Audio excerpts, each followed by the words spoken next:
Welcome back to another session of Electronic Made Easy. We are in our first section where we are looking into some fundamentals and basics. We have seen the basics about the components. Then we are into finding what are the basic properties of materials. In this, we have seen what a conductor is, what an insulator is, and now we are into understanding the properties of semiconductors. Semiconductor, as discussed, is a group of atoms which are of tetravalent class, and they have four outermost valence electrons, and these valence electrons are shared among four neighboring atoms so as to make it a stable system, and hence a crystalline structure is created.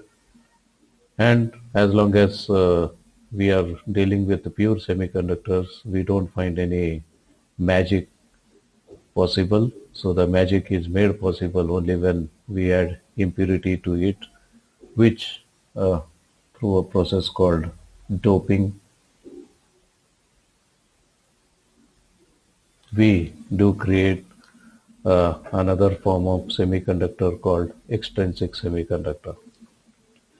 This doping is done in two ways: by adding a trivalent impurity or by adding a pentavalent impurity. When you add a trivalent impurity, as seen in this diagram,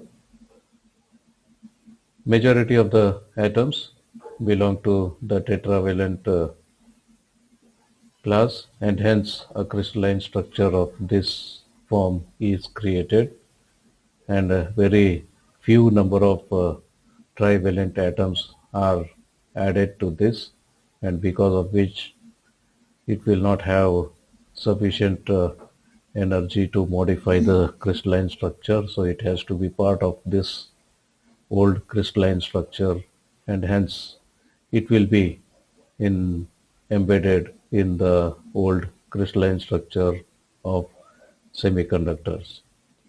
But the property of the semiconductor is to share electrons from the neighboring so as to make outer orbit occupied by 8 electrons.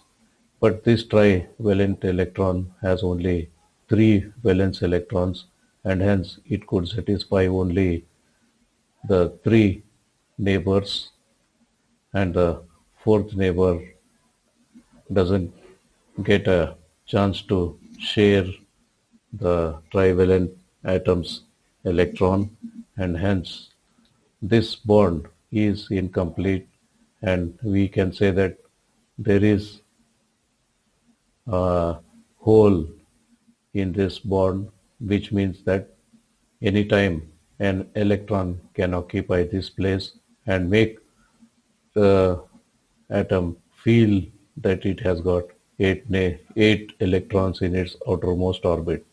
So it's always striving to add one more electron to its system. So this bond needs a pair of electrons, but it has got only a single, and hence it's always trying to pull an electron so that it can occupy this gap, which is called a hole.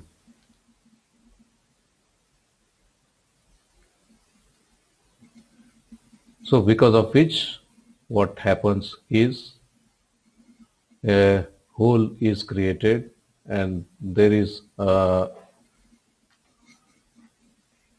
electron absence in the valence band, and if you look from the energy band version, then there does exist one hole in the valence band,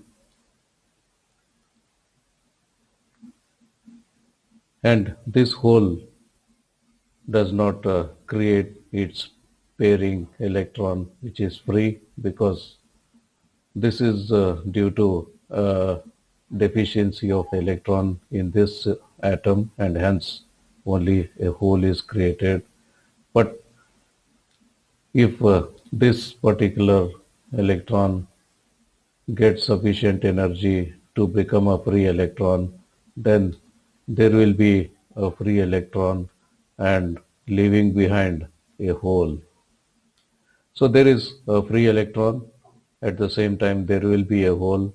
So when an electron becomes free from an covalent bond, then a pair is created, not a single electron or a single hole. Whereas here only a single hole is created, and that is going to make the magic. And the more number of such atoms are included, then you will have more number of single holes possible here, and very few number of electron hole pairs are possible because of the thermal agitation. The electron may break the bond and become free. So there are few electrons which are free, and along with free electron, one hole is also created because it's breaking the bond. These holes are not due to breaking the bond, these are due to deficiency of electrons in this atom. So looking at this, what you can say is the total energy with the free electrons, if you just try to find out, then it will be lesser because there is less number of free electrons are available, whereas the total energy with the holes will be, the number of holes are higher, therefore the total energy this side will be more, the total energy this side will be less, and because of this imbalance, the average energy, if you like to say, the average energy somewhere happens to be here. Instead of at the center, it is pulled towards this because the majority is in the valence band, and hence the average of the energy in all the uh, carriers is somewhere near the valence band. This is what we call the Fermi energy level. Okay, that's something to do with a P type of semiconductor where a trivalent is added. So we have more holes. Holes are absence of electrons. So if electron is in a negatively charged body, then absence of electron definitely makes it a positively charged body, and hence the P is derived from the positive carriers. So these holes can be made to move. So you can pull out this electron and make it sit on this blank place. So thereby this hole is no more existing, whereas hole does exist here. At time t, the hole was here. At time t plus 1, hole has come here, no hole here. At time t, there was no hole, no hole was here, hole was here. At time t plus 1, there is no hole here, hole is here. That means if you just look the hole, it was here, now it comes here. So you can say that the hole has moved from this point to this point. But in reality, the electron has moved from this point to this point. So the whole thing is because of movement of electrons. But these electrons, instead of moving freely in the body, if they keep hopping from one hole to other hole, then it's equivalent to saying that holes are moving. So that's what we say in P type of semiconductor, the holes are the charge carriers.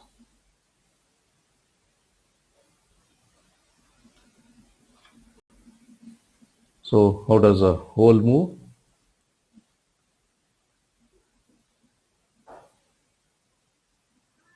So these are the series of atoms, if you just imagine, then there was a hole here, and this electron which was here occupies this hole, and hence a hole is created here. So this hole has shifted from here to here. Then the electron from here, if it moves and occupies this hole, now you can say that the hole has moved one more step. And this electron, if it occupies this hole, then you can say that hole has moved this way. So same way, the electrons keep occupying, and because of which you can visualize that holes are moving. But in reality, there is nothing like hole movement. It's only the electron movement. So that's how holes can move. So if you want to make hole to move in this direction, then make sure to move electrons in this direction with multiple hops. So this electron movement is because of multiple hops, and hence you can make a hole to move. Now coming to the other side, we have another type of extrinsic semiconductor where the doping is done using a pentavalent impurity, and when a pentavalent impurity is added, out of 5 outermost orbit electrons of this atom, 4 get busy with the neighboring atoms forming covalent bond, but the fifth one does not get any pairing system, and hence it is uh, easily pulled out. If you want to pull out this electron, because it is part of the covalent bond, it is opposed by 2 atoms. So we need more energy to pull out this particular electron. But because this electron is under influence of only one atom, so it can be easily pulled out. So what it means is the fifth electron needs less energy to free, whereas the valence electrons, or I'm sorry, the bonded electrons which are part of covalent bond need more energy to break the bond and become free. Okay, so this one can be easily made free, and advantage of making this free is it does not leave any hole behind, as this electron could leave. When this electron becomes free, there is a gap in this covalent bond, and hence we say a hole is formed here. When any electron breaks covalent bond, then electron hole pairs are created. But when this fifth electron of pentavalent atom becomes free, then only electron gets added to the conduction band. And in this case, what would happen is more and more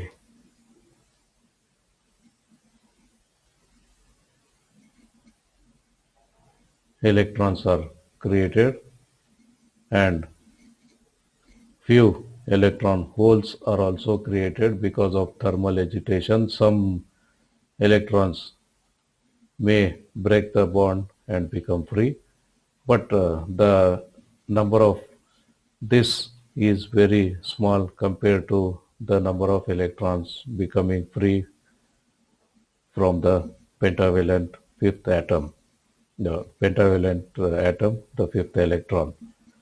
So what we see is the conduction band is more occupied, valence band is rarely occupied, and hence the energy is more favoring towards the conduction band, and because of which the average energy happens to be here, which is our Fermi level. So, in short, the Fermi level of the N type of material is near the conduction band, or other words, it will be higher. So, the Fermi level of N type is higher than the Fermi level of P type, because the Fermi level of N type is near the conduction band, Fermi level of the P type is near the valence band, as we have seen here. And another important difference is in conduction.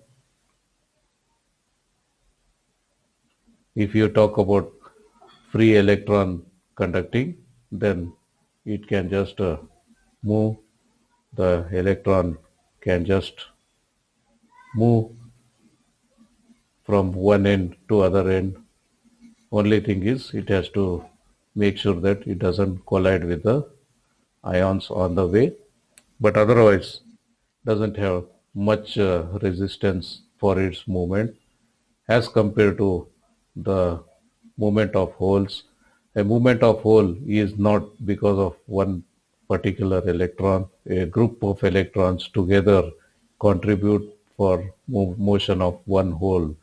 So many electrons, if they keep hopping, then you could see that one hole can move. So hole motion in the opposite direction is because of the multiple hops of the electrons, and hence this is more energy consuming.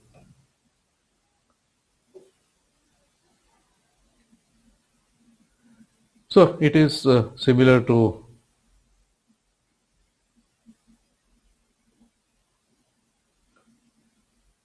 talking about people sitting in a row of chairs. So if you want this person, if you want a person sitting in this seat to move, just you can ask the person and making move.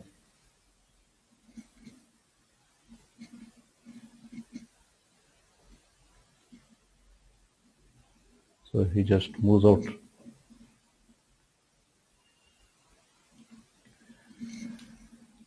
But if you want this hole to shift, then what you have to do is, this was a blank space. A person sitting here should move, creating a blank here, and make another person move here, shifting the blank here, then make one person move here, shifting the blank here, make one person move, shifting the blank here, and that way the people should keep on changing their place and shift to the next seat, and thereby the empty chair which was here, after one hop will come here, after next hop will come here, after next hop will come here. So if you want this empty chair to shift from this point to this point, what you can do is 1, 2, 3, 4, 5, 6, 7, 8, 9, 10 people have to shift from their place. So making 10 people get up and sit on the next chair is going to consume more energy. Instead, you can just make one person move out of it and just walk out of the auditorium. So this consumes less energy, this consumes more energy, and here you are disturbing too many atoms. And disturbing too many atoms means energy loss. The energy loss means there is heat produced. Heat produced means many other issues to continue. So that's one reason why we prefer to work with a N-type semiconductor as wherever possible, because it produces free electrons, and a free electron, if you want them to be charge carrier for conduction, then just make the electron to move. But if you want this hole to contribute for conduction of current, then these holes have to move, and holes moving means many electrons should be stripped out of their bond and made to sit here. So stripping out of bond will definitely need more energy, and hence it is more energy consuming. More energy consumed means it will be less energy efficient, and so on. So can conclude this semiconductor lecture with a note that wherever possible, let us try to use a N type of semiconductor, and as far as possible, try to avoid P type of semiconductor. But definitely we cannot avoid this because the main magic starts only when both are used together, and because both are being used together, so one thing we can do is try to see that the number of holes are in limited number compared to number of free electrons. So wherever possible, try to make sure that N-type semiconductor makes makes a more contribution compared to the P-type. So that's it for now. So till next session, where we start creating wonders using what we call devices. So take care. Bye.